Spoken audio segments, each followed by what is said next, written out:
The most common origin story for the potato chip involves Moon's Lake House, a popular restaurant in the resort town of Saratoga Springs, New York, but even there, at least 5 different men and women have been credited as its creator. What's more, food historians suggest the chip probably wasn't invented in Saratoga, and possibly not in the US at all. The most popular potato chip legend goes like this: one day in 1853, the shipping and railroad baron Cornelius Vanderbilt was dining at Moon's Lake House.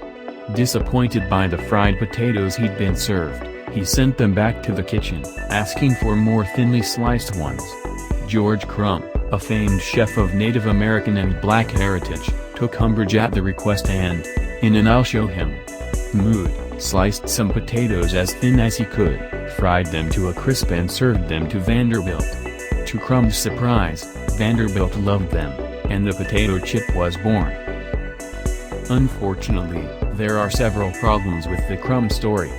For one, if there was a disgruntled diner, it almost certainly wasn't Vanderbilt. There is no truth to the tale, historian T.J. Stiles concluded in his Pulitzer Prize-winning biography The First Tycoon, The Epic Life of Cornelius Vanderbilt. For another, Crumb's supposed role in inventing the potato chip seems to have gone largely unrecognized in his lifetime, even though he was widely known across the U.S. and celebrated for his brook trout, lake bass, woodcock and partridge, among other dishes, making him perhaps the first celebrity chef in America. In 1889, a writer in the New York Herald called him the best cook in the country, with nary a word about potatoes. Most of his obituaries, in 1914, don't mention the potato chip at all, and those that do simply say that he was said to have invented it. 3 years later, an obituary for Catherine Adkins Wicks, age 103, maintained that she, in fact, was said to be the originator of the potato chip. Wicks, who was Crumb's sister, worked alongside him in the kitchen and was familiarly known as Aunt Kate or Aunt Katie. In one variation of the disgruntled diner story, it is she, not Crumb, who carved potatoes paper thin in a moment of pique. In another telling, she accidentally dropped a thin slice into a boiling pot of fat while peeling potatoes, retrieved it with a fork, and had her eureka moment. Crumb and Wicks weren't the only posthumous claimants to the title. In his 1907 obituaries, Hiram S. Thomas was widely credited as the inventor of Saratoga chips. A prominent black hotelier, referred to in one obituary as next to Booker T. Washington as one of the most well-known African Americans in the region, Thomas ran Moon's Lake House for about a decade. However, that was in the 1890s, some 40 years after the Crumb and or Wicks discovery, and a good decade after the chips had become commercially available far beyond Saratoga.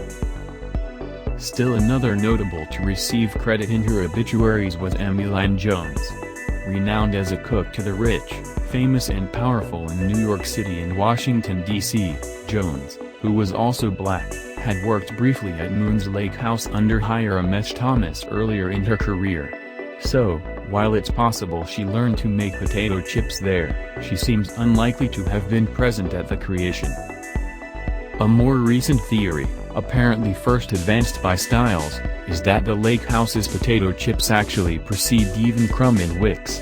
Another New York Herald article, this one from 1849, notes the fame of Eliza, the cook, for crisping potatoes, adding that scores of people visit the lake and carry away specimens of the vegetable, as prepared by her, as curiosities. Regrettably, Eliza's last name and anything else about her seems lost to history. Whether or not anybody at Saratoga Springs actually invented potato chips, the town certainly did a lot to popularize them. For years, they were known as Saratoga chips, and they are still sold under the name today. At first, Saratoga chips were a gourmet delicacy served at fine hotels and restaurants. Diners at the Cadillac Hotel in Detroit could enjoy them with chicken salad in aspic. Passengers aboard the luxury liner RMS Berengaria nibbled theirs alongside roast pheasant. Wealthy families whose cooks had mastered the art of chip making could buy a sterling silver Saratoga chip server at Tiffany for dishing them out with elegance. Usually handmade and often served in wax paper bags, Freshly fried snack chips tended to have a short shelf life, making them a hyperlocal, highly fragmented business proposition. It wasn't until the 1930s that two companies, Lay's and Fritos, the latter of which made their chips from corn, not potato, began their rise to becoming national brands mass-producing and distributing the popular snack foods.